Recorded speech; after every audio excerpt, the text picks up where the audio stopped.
حضرت موسیٰ علیہ السلام جب فرعون کے گھر میں جوان ہوئے اور آپ کی جوانی اب بھرپور ہو چکی تھی اور آپ ایک مضبوط نوجوان بن چکے تھے، آپ کی جسمانی طاقت بھی مضبوط ہو چکی تھی، آپ کے جسم کے تمام اعضاء مضبوط ہو چکے تھے،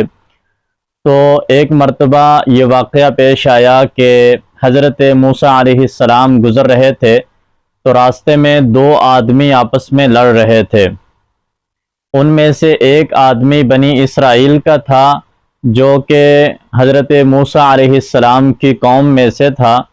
اور دوسرا شخص قبطی تھا جو کہ فرعون کی قوم میں سے تھا۔ اور یہ قبطی جو لوگ تھے، چونکہ فرعون کی یہ قوم کے لوگ تھے اور فرعون اس وقت کا بادشاہ تھا، تو یہ لوگ اپنے بادشاہ کی وجہ سے ان بنی اسرائیل کے لوگوں پر بڑا ظلم اور ستم کرتے تھے، اور جہاں بھی بنی اسرائیل کا کوئی شخص ملتا تو اس کے ساتھ لڑائی جھگڑا کرتے اور ان کو اپنا غلام سمجھتے تھے اور ان کے ساتھ غلاموں جیسا سلوک کرتے تھے، اور بادشاہ بھی بنی اسرائیل پر بڑا ظلم کرتا تھا اور ان سے غلاموں کی طرح کام لیتا تھا۔ تو وہ دو جو شخص لڑ رہے تھے، ایک بنی اسرائیل کا اور ایک قبطی شخص، تو انہوں نے جب لڑتے ہوئے بنی اسرائیل کے آدمی نے حضرت موسیٰ علیہ السلام کو اپنی طرف بلایا، حضرت موسیٰ علیہ السلام وہاں سے گزر رہے تھے، تو بنی اسرائیل کے آدمی نے حضرت موسیٰ علیہ السلام کو اپنی حمایت کی دعوت دی، اور وہ یہ سمجھتے تھے کہ حضرت موسیٰ علیہ السلام کی ہمارے ساتھ رشتہ داری ہے، اور وہ رشتہ داری یہ سمجھتے تھے۔ انہیں یہ بات تو معلوم نہیں تھی کہ حضرت موسیٰ علیہ السلام بنی اسرائیل کے ہی ایک بچے تھے جو فرعون کے گھر میں بڑے ہوئے ہیں، لیکن انہیں یہ معلوم تھا کہ چونکہ جس عورت نے ملکہ کے کہنے پر، حضرت آسیہ کے کہنے پر حضرت موسیٰ علیہ السلام کو دودھ پلایا تھا، وہ عورت بنی اسرائیل کی تھی۔ وہ لوگ یہ تو نہیں جانتے تھے کہ وہ حقیقت میں ہی حضرت موسیٰ علیہ السلام کی والدہ تھی، اور یہ اللہ تعالیٰ کی حکمت اور اللہ کی تدبیر تھی کہ اللہ تعالیٰ نے حضرت موسیٰ علیہ السلام کو ایک خفیہ طریقے سے راز رکھ کر حضرت موسیٰ علیہ السلام کی والدہ سے آپ کو فرعون کے محل میں پہنچایا، اور پھر فرعون کے محل سے دوبارہ واپس حضرت موسیٰ علیہ السلام کی والدہ کے پاس پہنچایا، اور اللہ تعالیٰ نے حضرت موسیٰ علیہ السلام کی والدہ سے وعدہ کیا تھا کہ وہ ان کے بیٹے کو ان کے پاس صحیح سلامت پہنچا دیں گے اور بڑے انعامات بھی ان کو عطا کریں گے۔ تو یہ اللہ نے اپنا وعدہ پورا کیا، اور حضرت موسیٰ علیہ السلام نے اپنی والدہ کا ہی دودھ پیا اور اپنی والدہ کی گود میں ہی دوبارہ پرورش پائی۔ لیکن بنی اسرائیل کے لوگ بھی اس بات کو نہیں جانتے تھے، اور فرعون کے لوگ بھی اس بات کو نہیں جانتے تھے۔ البتہ بنی اسرائیل کے لوگ صرف یہ جانتے تھے کہ چونکہ وہ عورت ہماری تھی جس نے دودھ پلایا تھا، تو اس لیے حضرت موسیٰ علیہ السلام کو اپنا رشتہ دار سمجھتے تھے اور ان سے خیر اور بھلائی کی امید رکھتے تھے، اس وجہ سے کہ حضرت موسیٰ علیہ السلام نے فرعون کے محل میں، بادشاہ کے محل میں ایک شہزادے کی طرح تربیت پائی اور ایک شہزادے کی طرح پرورش پائی۔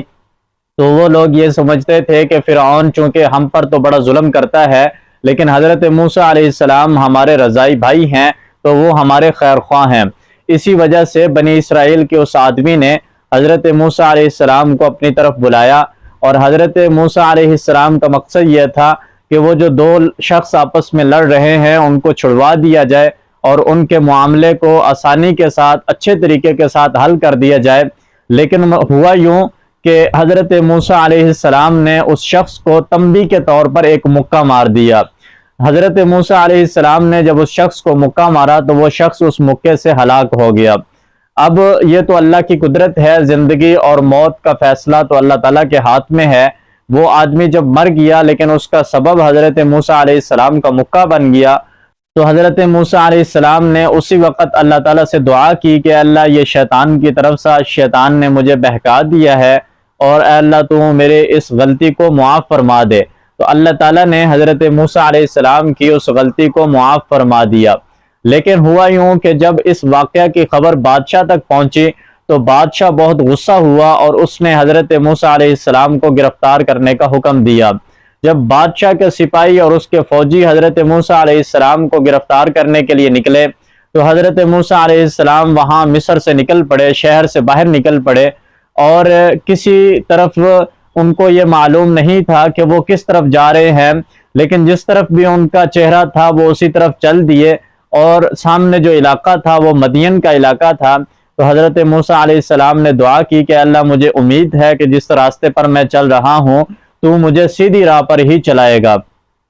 حضرت موسیٰ علیہ السلام یہ مصر سے مدین کی طرف ایک طویل سفر کر کے وہاں پہنچے، اور جب مدین کی بستی کے قریب پہنچے تو وہاں شام کا وقت تھا، یعنی عصر اور مغرب کے درمیان کا جو وقت ہوتا ہے، اور اس وقت میں وہاں جتنے بھی کاروباری لوگ ہوتے ہیں یا کسان ہوتے ہیں یا بکریوں کے چرواہے ہوتے ہیں جو ریوڑ لے کر جانوروں کے نکلتے ہیں چرانے کے لیے، تو وہ بھی عصر کے بعد واپس لوٹنا شروع ہو جاتے ہیں، اور مغرب کے قریب قریب وہ اپنے گھروں کی طرف واپس آنا شروع ہو جاتے ہیں۔ تو حضرت موسیٰ علیہ السلام جب وہاں بستی کے قریب پہنچے تو وہاں ایک کنواں تھا، اور اس کنویں پر حضرت موسیٰ علیہ السلام نے دیکھا کہ بہت سارا رش لگا ہوا ہے، بہت سارے لوگوں کا ہجوم لگا ہوا ہے، اور بہت سارے لوگ وہاں جمع ہیں۔ تو حضرت موسیٰ علیہ السلام نے دیکھا کہ وہاں لوگ اپنے جانوروں کو، بکریوں کو، اونٹوں کو پانی پلا رہے ہیں، اور حضرت موسیٰ علیہ السلام نے یہ منظر دیکھا کہ دو عورتیں ہیں جو الگ سے کھڑی ہوئی ہیں ایک طرف ہو کر، اور ان کے پاس بھی جانور ہیں، ان کے پاس بھی بکریاں ہیں، اور وہ اپنی بکریوں کو سنبھالتی ہیں، ادھر ادھر سے ہانکتی ہیں کہ وہ دوسرے لوگوں کے جانوروں میں شامل نہ ہو جائیں۔ تو حضرت موسیٰ علیہ السلام نے ان عورتوں سے جا کر یہ پوچھا کہ آپ یہاں الگ سے کیوں کھڑی ہیں ایک طرف ہو کر؟ تو وہ عورتیں کہنے لگی کہ دراصل یہ سارے مرد لوگ ہیں اور چرواہے ہیں، یہ ایک دوسرے سے پہلے اپنے جانوروں کو پانی پلانے کی کوشش کرتے ہیں، ہم کمزور ہیں، ہم عورتیں ہیں، اسی وجہ سے ہم ایک طرف ہو کر کھڑی ہو جاتی ہیں، جب یہ تمام لوگ اپنی بکریوں کو پانی پلا کر چلے جاتے ہیں تو پھر ہم اپنی بکریوں کو پانی پلاتی ہیں، اور اس کی وجہ یہ ہے کہ ہم اپنی بکریاں خود چراتی ہیں اور خود ہی ان کو پانی پلانے لاتی ہیں۔ دراصل ہمارے جو والد ہیں وہ بوڑھے ہو چکے ہیں اور ضعیف ہو چکے ہیں، جس کی وجہ سے وہ بکریاں نہیں چرا سکتے اور بکریوں کو پانی نہیں پلا سکتے، اور ہمارا کوئی بھائی بھی نہیں ہے، ہمارے گھر میں کوئی اور مرد نہیں ہے کہ جو ہمارا کام کر سکے، تو ہمیں خود ہی یہ کرنا پڑتا ہے کہ ہم اپنی بکریوں کو چراتی بھی ہیں اور اپنی بکریوں کو خود ہی پانی پلاتی ہیں، لیکن ان مردوں کے ساتھ ہم جلد بازی نہیں کر سکتی، لہٰذا اسی وجہ سے ہم ایک طرف ہو کر کھڑی ہو جاتی ہیں، یہ ہمارا روزانہ کا معمول ہے۔ اور جب یہ لوگ بکریوں کو پانی پلا کر چلے جاتے ہیں تو پھر ہم اپنی بکریوں کو پانی پلاتی ہیں۔ تو حضرت موسیٰ علیہ السلام نے ان کی بکریوں کے لیے وہاں سے پانی نکالا کنویں سے ڈول کے ذریعے، اور ان کی بکریوں کو پانی پلایا، اور جب وہ پانی ان کی بکریاں پی چکی تھی تو وہ عورتیں اپنی بکریوں کو لے کے وہاں سے چلی گئی، اور حضرت موسیٰ علیہ السلام وہاں ایک سایہ دار درخت کے نیچے بیٹھ گئے،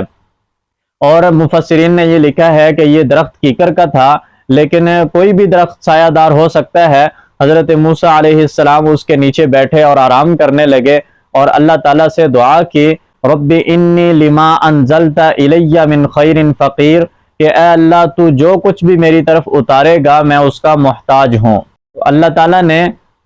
حضرت موسیٰ علیہ السلام کو ان فرعون کے لوگوں سے، فرعون کے لشکر سے، ان جاہل لوگوں سے، ظالم لوگوں سے حضرت موسیٰ علیہ السلام کو نجات دی، اور حضرت موسیٰ علیہ السلام کو اللہ رب العزت نے ایک بہترین ٹھکانہ دیا، ایک